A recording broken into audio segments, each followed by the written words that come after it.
Hello, I hope everyone's having a good day and is ready for another installment in the series I like to call Underrated Throwers Technical Analysis. Today we got a real special treat. We got Fanny Roos, who's rather new. Well, not new, but compared to the other throwers I've analyzed, pretty new. Coached by the great Vastina Styson, who is known for coaching discus throwers, but has coached some really good shot putters. Fanny Roos is a really good thrower. I just think people don't understand how good she actually is. She's thrown close to 20 meters, which, if you're not on roids, is very, very good. She's been to several world champs, indoor and out, and I'm pretty sure qualified for some Olympics. And I think she has very good technique, but also has some problems. Granted, this is not her PR throw. This is like a 18-meter throw. Right? Let's see. Oh, okay, it doesn't say it. Yeah, this is like an 18-meter throw. But let's see this throw a little bit in just real speed, real quick. Very fluid. Really nice, just solid all-around technique. There's not too much to say about it, but I just thought this throw in particular would be good to do a technical analysis, just because there are some just common problems, and this throw really illustrates what those problems cause throughout the throw. So let's start with the wind. So the wind, she doesn't keep that much weight over her left leg, even though it looks like she's pretty centered. She's actually, like you can see right here, there's not that much weight over this left foot. But then she kind of bends immediately and starts. I like to call, this is the way I like going out of the back, which is, you think of it like a corkscrew, like corkscrewing down. Like as you wind up, then you drop your hip, like drop everything down, and it really gets everything activated really quick. There is some problems out of the back. I think she does pick up her right foot kind of early. I think if she held it just a little bit longer, like if she held it for like right there, that she would get a little more stretch and a little more power. And because she picked up her right foot early, this causes her to under rotate out of the back. So she's facing down there instead of down the middle. And this is going to cause a little bit of problems. Another interesting thing is that she kind of has her left foot her left arm up a little, but she is following a good orbit because her shoulders are like the same.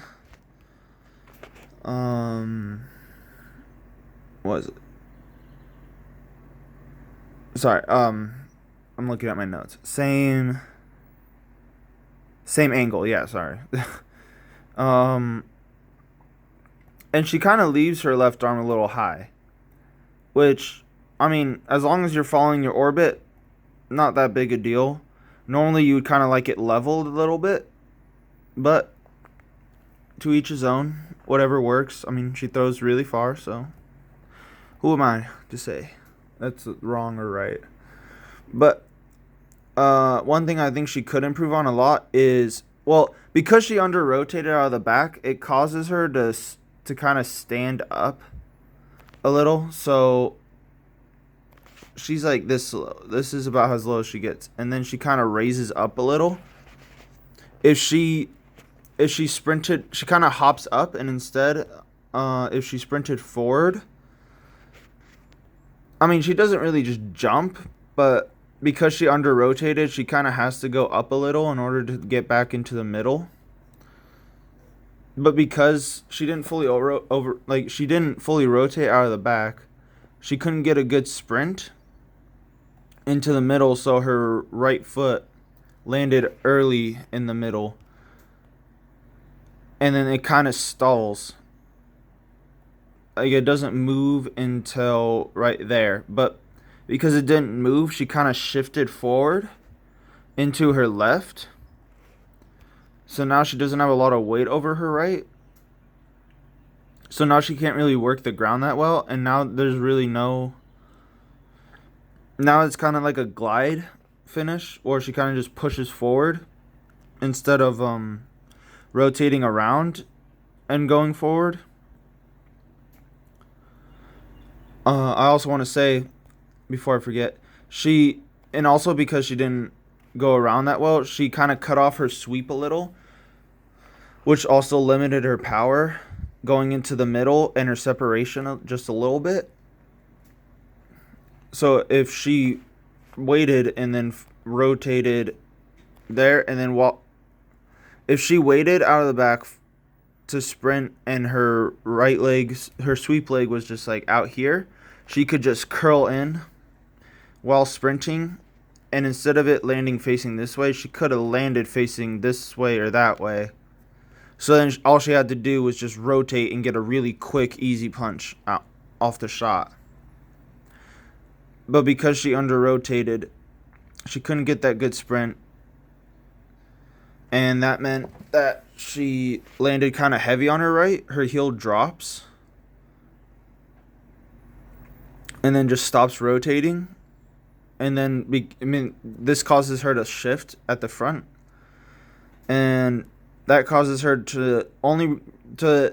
she does get her hip around, but like her right hip around. But the thing is, she's not really adding that much power now. She's just like a glide finish. So all she can do is really just go forward and just crank it. So she's losing some power, and this is why this was 18 meters and not 19 meters, like closer to personal best. And also,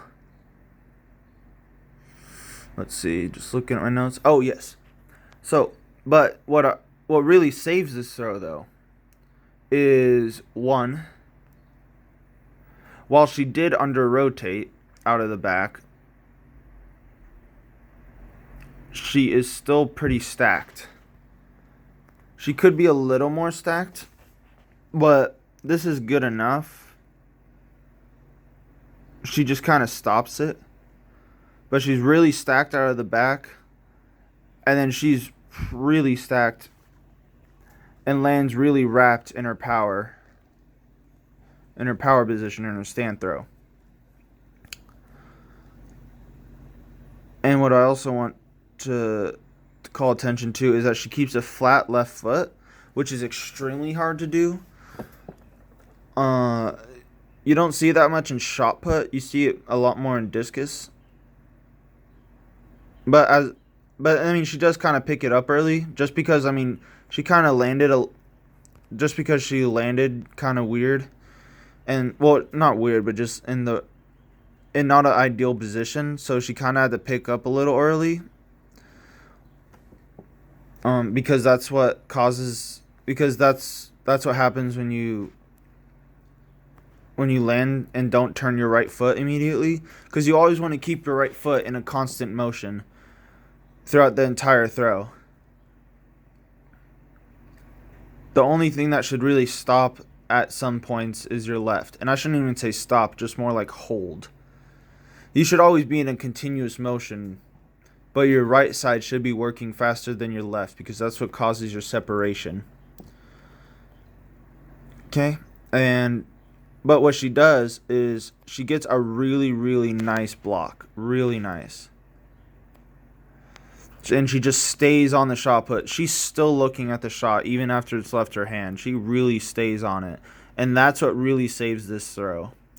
Not to say the other stuff was like bad. I mean, well, they are bad. Like, I wouldn't say bad. There are worse things in the throw.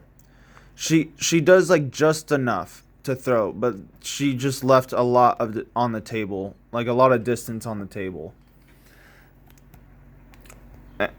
And I feel like these are really common problems that a lot of throwers have. And I feel like people try and fix them, but they don't realize like what these problems actually cause and why it's important to actually fix them. And yeah, overall, pretty solid throw. I mean, 18 meters, that's good for men or women. But especially that's world class for women. And yeah, I mean, it is early. This is an indoor meet, so this is pretty early in the season. She's